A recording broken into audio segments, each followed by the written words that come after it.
told the team after the game, the thing we had to do was finish, and we haven't finished. We had a big lead there, and then gave up 14 points there in the fourth quarter, in which our defense had played well up until that point. It got in the beginning once we settled down, but we just got to continue to get better. And think about it, you look at us on offense, rush for right at 380 yards. Tice had a big night, a quarterback who Q's always going to have a big night, and even DeEarnest. Offensive line was very physical at the point of attack, but it's good when you see the rushing yards and just see how physical we play, because that's what we want to hang our hat on, being a physical football team. But we know we have a big test this week with Houston, really similar to us in a lot of ways.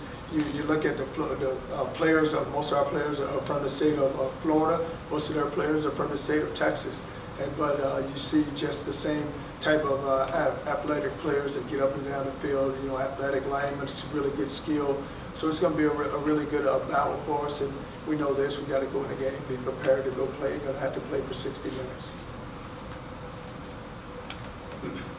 On TV the other night, they put up the map where your players are from Florida. It's overwhelming. Does that make you pretty happy? It's kind of the direction you want to go?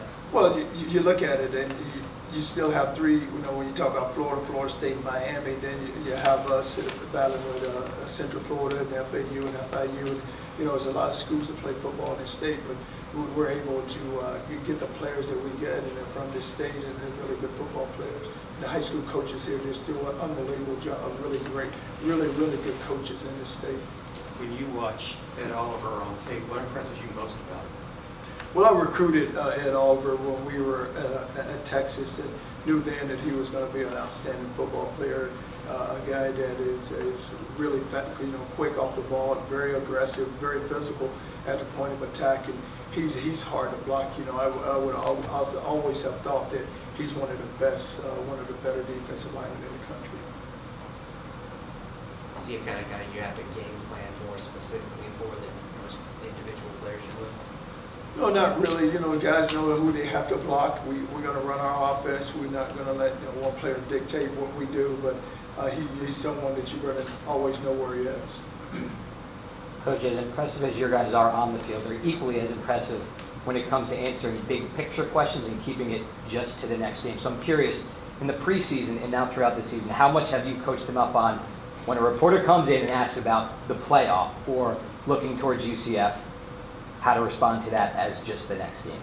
Well, it is always about the next game, and you can't, where we started, we were, and I told them there was a target placed on your back at the very beginning, but you can't worry about it. It's always, you got to focus on the task at hand. And whichever game, whomever we play, it's all about that opponent, and it's never about the big picture. Because what's going to happen, everything will take care of itself. We just got to make sure we handle our business and it doesn't slip. I'm going to ask you that big picture question now. So UCF is undefeated. Understanding you're not focusing on them, is it a positive, though, that the both of you are kind of on this collision course for this region and kind of just for the overall national attention? Well, you like it because you look at two non-Power 5 schools in this state that are playing very well. You look at Miami, who's also undefeated. But, we still got some games to go play. They still have some games to go play. And, when it happens, when we get to it, and we have to play each other. That's what I told her. I said, the best thing about you have to play each other. So whatever happens, we got to take care of our business. They have to take care of theirs. And we control our destiny. And we know whatever happens when we get to that game, then we'll just see exactly where we are. So special teams miscues crop up again. It looked like on the second one, Tulane only had 10 guys on the field. Is that what you guys saw on the film as well? Well, we don't. You don't ever see it until afterwards. But with our special teams, we have the field goal was the one that got blocked. When they brought pressure, you just it was a technique problem there. Correct me if I'm wrong. He's supposed to slide down towards the center and just try to stay big to keep the outside guy from coming all the way around, correct? No, they came from the edge. Yeah, there are two edge guys, and then like the guy on the inside was the one who got to it. Mitchell's supposed to slide down and stay big to keep him from make that extra step on the far side. No, because there was rushing, which as we look at from our right, so it's the whole line that's sitting there. Everybody's got to, inside hand up and punch and make them run the hump. and push everything out. Okay. So, Coach, do you think that the country really still hasn't seen the best of USF, like when you say complete game, you have all talent? And kind of a follow-up, how can you get a complete game? Does it just start at practice? Well, I wish I had that answer, but we haven't played a complete game yet. You know, it's always like either the offense takes off, the defense takes off, the kicking game. And that's what I said. I said, you know, once we get that one game, then watch out, and you're just hoping that now it's more of, you know, like when you get started, and I always want to play defense first, because I just think defense got to set the tone, especially on the road. And you know, you go out there and you make a few stops, and then you take a little while for the offense, and then the offense get going, and then the defense. It's more of, you know, just staying focused and guys really locking in. And I tell you, I said our guys the other night. I said that we were up, and on defense we kind of lost our edge when we start talking, chirping. And I said, just keep playing. You don't need to chirp, just keep playing. And then it turned into a chirping game. So now you lose your edge, you lose your focus because you're too concerned about. But the great thing about it is they owned up to it. It's like, Coach, you know what? You're exactly right. But we had just kept playing. We didn't say anything the whole time. We were just playing. Then all of a sudden it got into a chirping contest. You know, and then it's when you kind of lose your edge. And when you lose your edge, then you lose your focus, and you lose. You know, you don't. It's the energy, it's the passion that you got to play with that all the time. Going to the chirping, losing your edge. Do you think Clint Flowers is responding more to the trash talk? Do you think that may be a problem that he may be losing his edge in passing efficiencies? Well, down. Well, it's not. I mean, we're dropping a lot of balls too, so it's a combination of things. They don't have nothing to do with his chirping. I mean, he just jumps up and he may say something. He's walking back, but it's not like he's sitting there jawing. Is it time for that defense to get the love like the offense? Well, I think the defense is getting the love, and they've been playing very well. And the thing about the defense is what you look at is you have a lot of guys that played a lot last year who really has improved, and the defense have gotten better.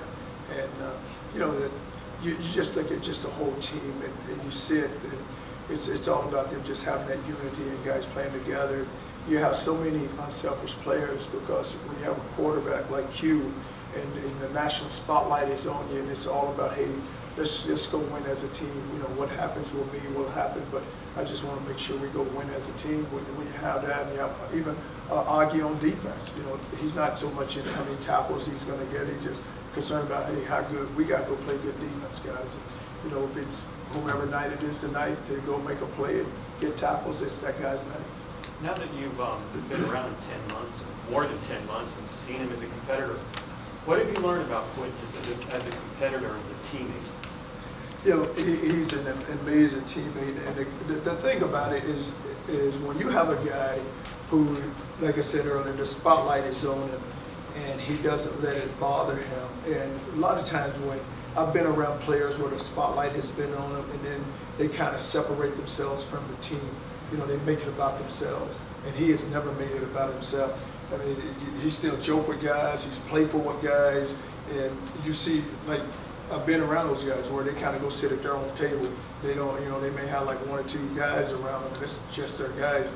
With him, it's nothing like that. I mean, he's the same. From the day I took this job to where I'm at now, he's still that same person, and nothing has changed about him. But that's why you like him and you respect him so much. And I told him, and I said, you know, it's amazing.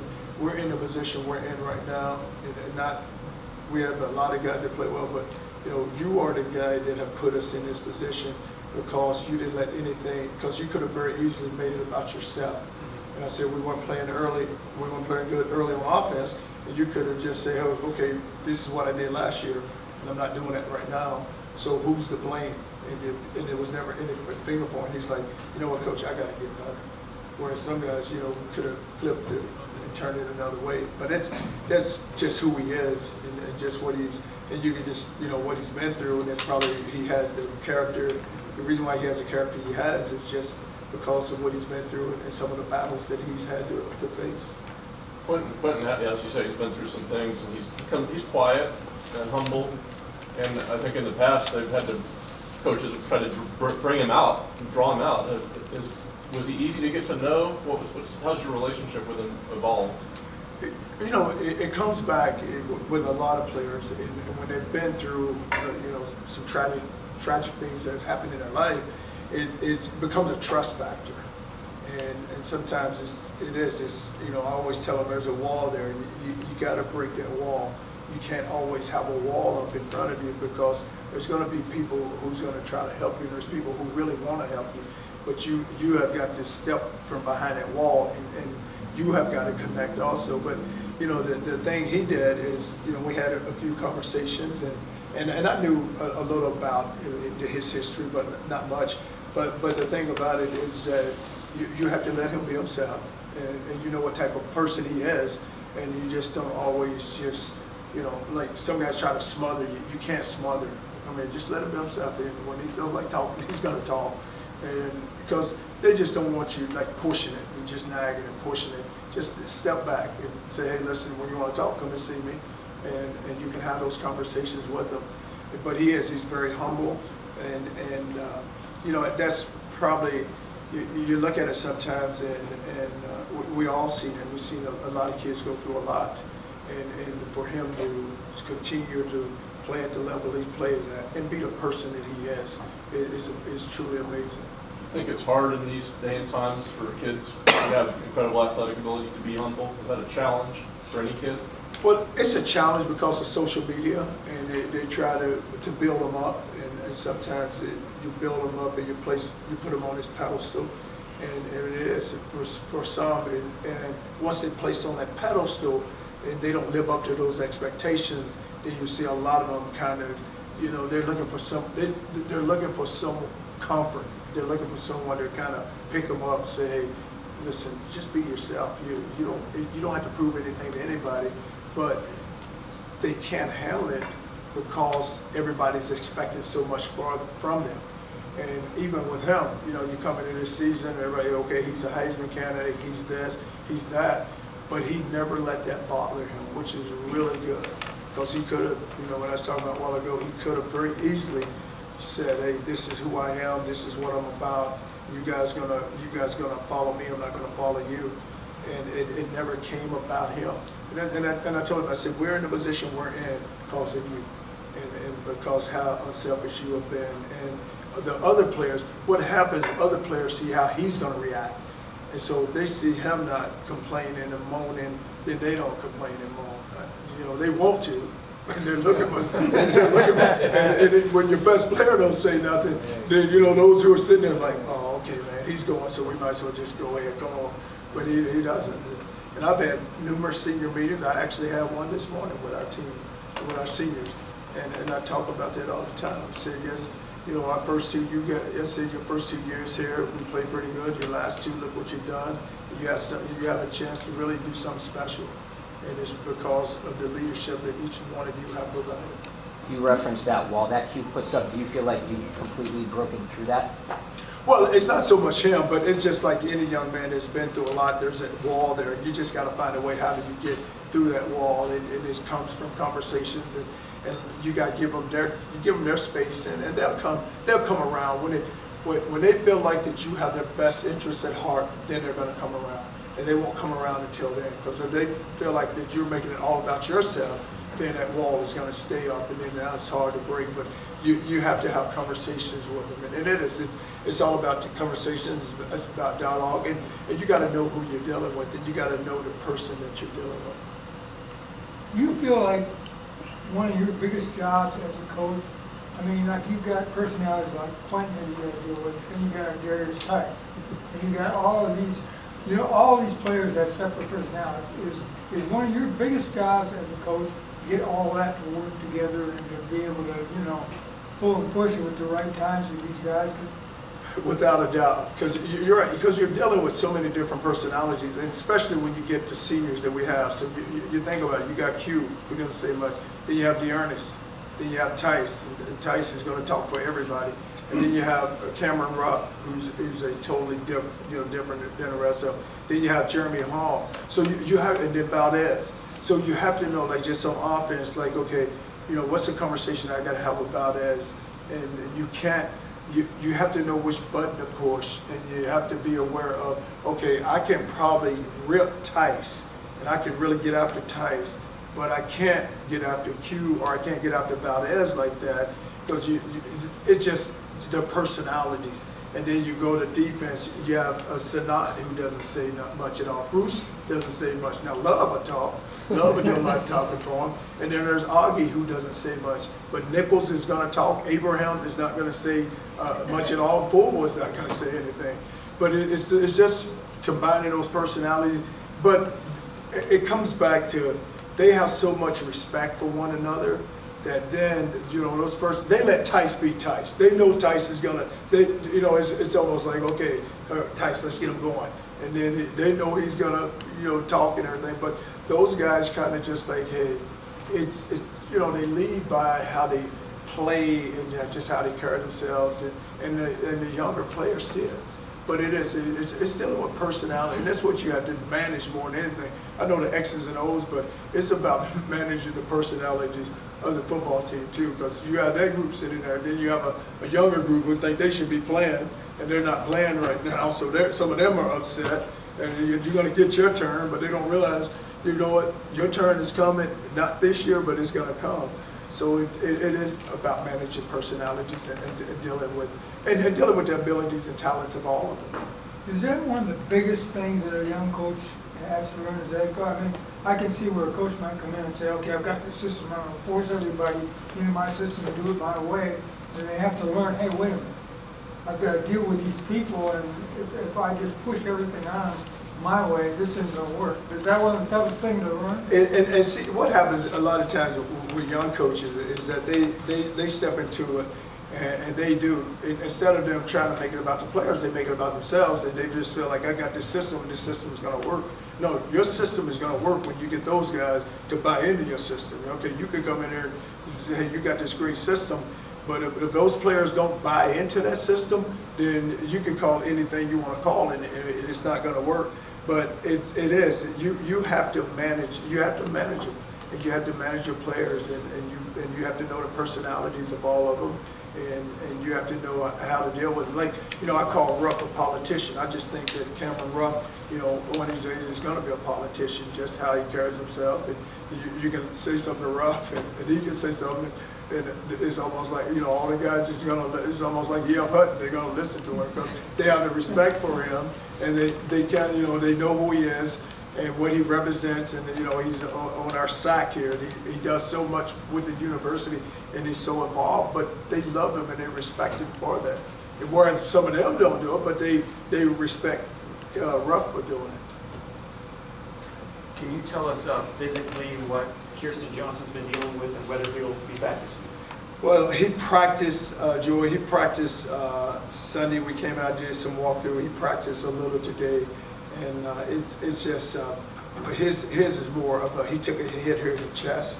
And so we're just trying to make sure that, that he don't have, that if he takes another one, he's going to be able to take. We haven't had a chance to hit him there, but we're not going to hit him there. We won't know until we put him out there in the game.